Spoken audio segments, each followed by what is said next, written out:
सर्दियों की एक ठंडी रात थी। हिमालय की तलहटी में बसा कंदरा गांव अजीब तरह की खामोशी ओढ़े हुए था। गांव के चारों ओर घना जंगल था, जिसमें हर तरह की आवाजें दब जाती थी। गांव के लोग बहुत अजीब और सहमे हुए रहते थे। यहां पिछले कुछ वर्षों में दर्जनों लोग रहस्यमय तरीके से गायब हो चुके थे। पुलिस जांच करती रही, लेकिन कुछ नहीं मिला। हर बार कुछ सुराग मिलते, लेकिन कोई अंतिम जवाब नहीं। सुधीर, एक पत्रकार जिसने अपनी जिंदगी खतरनाक और रहस्यमयी मामलों के तह तक जाने में बिता दी थी, इस गांव की अजीब कहानी से आकर्षित हुआ। उसने तय किया कि इस बार वो खुद जाकर सच का पता लगाएगा।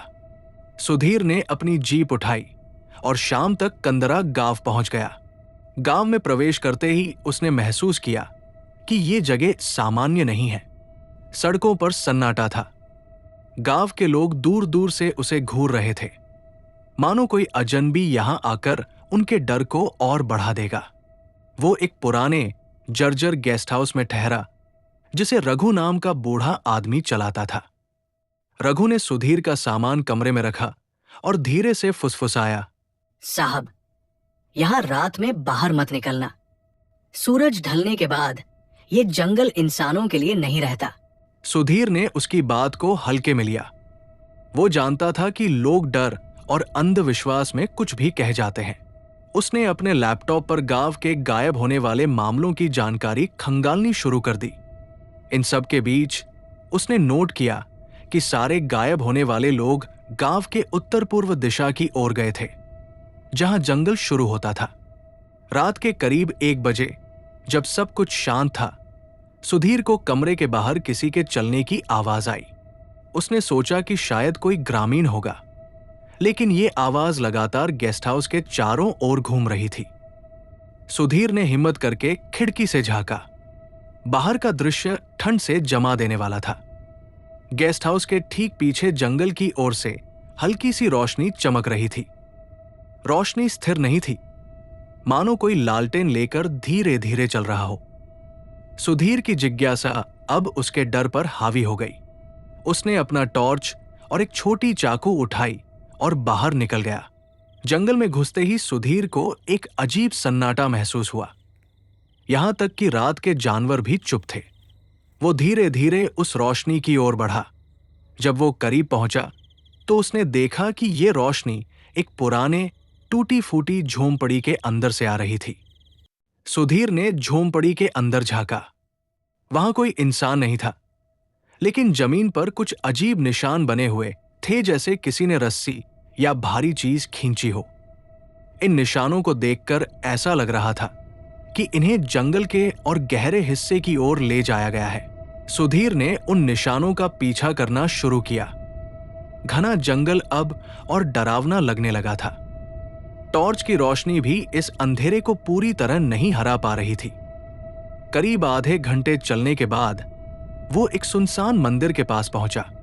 मंदिर काफी पुराना था और उसकी दीवारों पर कुछ अजीब से प्रतीक और लिपियां उकेरी हुई थी। मंदिर के अंदर घुसते ही उसे एक पुराना जंग लगा लोहे का दरवाजा दिखाई दिया। दरवाजा जमीन के नीचे की ओर खुलता था। सुधीर ने हिम्मत जुटाई और दरवाजा खोला। नीचे एक संकरा सीढ़ियों वाला रास्ता था। सीढ़ियां लगभग 50 फीट नीचे जाकर खत्म हुई। नीचे एक बड़ा ठंडा कक्ष था। कक्ष के बीचों बीच एक पत्थर का चबूतरा था, जिस पर एक लोहे का संदूक रखा था। दीवारों पर पुराने खून के धब्बे और अजीब से चित्र उकेरे हुए थे। सुधीर ने संदूक के पास कदम बढ़ाया। संदूक पर ताला लगा हुआ था।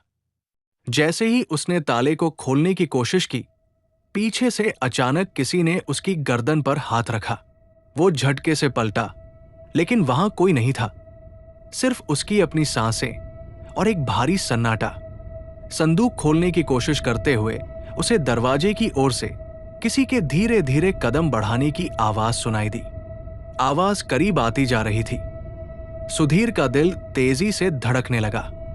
उसकी आंखें दरवाजे की ओर जमी हुई थी, जहां से कदमों की आवाज लगातार नजदीक आ रही थी। वो पूरी तरह सन्न रह गया। ये जगह पूरी तरह से सुनसान थी, फिर भी ऐसा लग रहा था कि कोई उसके बेहद करीब है। वो जल्दी से चबूतरे के पास छिप गया और अपनी टॉर्च की रोशनी बंद कर दी। अब वहां सिर्फ घुप अंधेरा और कदमों की आवाज थी। कुछ ही पलों में दरवाजे के पास एक परछाई दिखाई दी।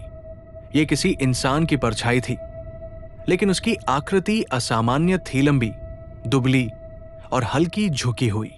सुधीर ने सांस रोककर इंतजार किया। परछाई कक्ष के भीतर आई और संदूक के पास रुक गई। अचानक वो संदूक खोलने लगी। ताले के खुलते ही एक भयंकर गंध पूरे कक्ष में फैल गई।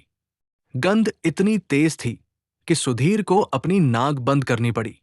परछाई ने संदूक से कुछ बाहर निकाला, एक बड़ा खून से सना हुआ कपड़ा और कुछ पुराने दस्तावेज।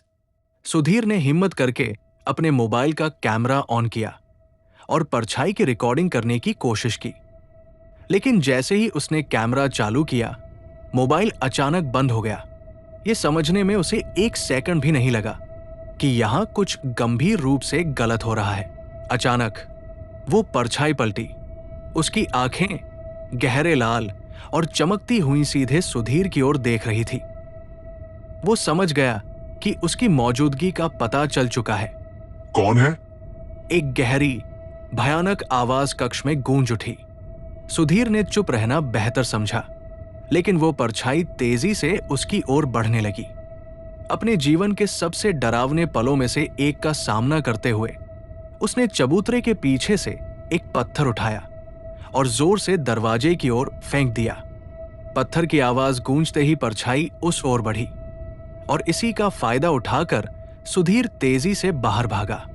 जंगल में लौटते हुए उसे ऐसा लगा जैसे हर कदम पर कोई उसका पीछा कर रहा हो। वो गेस्ट हाउस की ओर भागा, लेकिन रास्ते में उसे फिर से वही हल्की रोशनी दिखाई दी। इस बार वो रोशनी किसी लालटेन से नहीं, बल्कि खुले मैदान में जल रही एक बड़ी आग से आ रही थी। आग के पास पहुंचते ही सुधीर के होश उड़ गए। वहां पर एक गोल घेरे में दर्जनों लोगों के जले हुए अवशेष थे। उनके शरीर से मांस पूरी तरह जल चुका था और सिर्फ काले हड्डियों के ढांचे बचे थे। उनमें से कुछ की आंखें खुली हुई थी, मानो मरते वक्त वे किसी भयानक चीज को देख रहे हों। अचानक पीछे से वही गहरी आवाज आई, तुम्हें नहीं आना चाहिए था। अब लौटने का कोई रास्ता नहीं। सुधीर पलटा और उसने देखा कि वही परछाई अब स्पष्ट रूप से इंसानी रूप में थी। ये एक आदमी था, लंबा, पतला और उसकी आंखों में अजीब सी नफरत थी। उसने सुधीर को पकड़ने की कोशिश की, लेकिन सुधीर ने अपनी जेब से चाकू निकाला और हवा में घुमाया। चाकू के वार से आदमी पीछे हट गया और सुधीर ने उस मौके का फायदा उठाकर वहां से भागने की कोशिश की। लेकिन जंगल अब और भी अजीब हो गया था। हर दिशा में वही कदमों की आवाज और खामोशी का आतंक। गेस्ट हाउस पहुंचते ही सुधीर ने दरवाजा बंद कर दिया और सांसें लेते हुए रघु को जगाया। रघु, ये गांव जंगल, ये सब क्या है? सुधीर ने कांपते हुए पूछा। रघु ने उसकी ओर देखा। उसकी आंखों में एक अजीब सी चमक थी। तुमने देख लिया है ना, अब तुम नहीं बच सकते। सुधीर को समझ नहीं आया कि रघु ये क्यों कह रहा है। तभी रघु ने गेस्ट हाउस का दरवाजा खोल दिया। बाहर वही परछाई खड़ी थी। अगले दिन कंदरा गांव में कोई भी सुधीर को नहीं ढूंढ सका। उसका सामान गेस्ट हाउस में था, लेकिन वो खुद गायब था। गांव वाले बस यही जानते थे, जो एक बार जंगल के उस हिस्से में जाता है वो कभी लौटकर नहीं आता।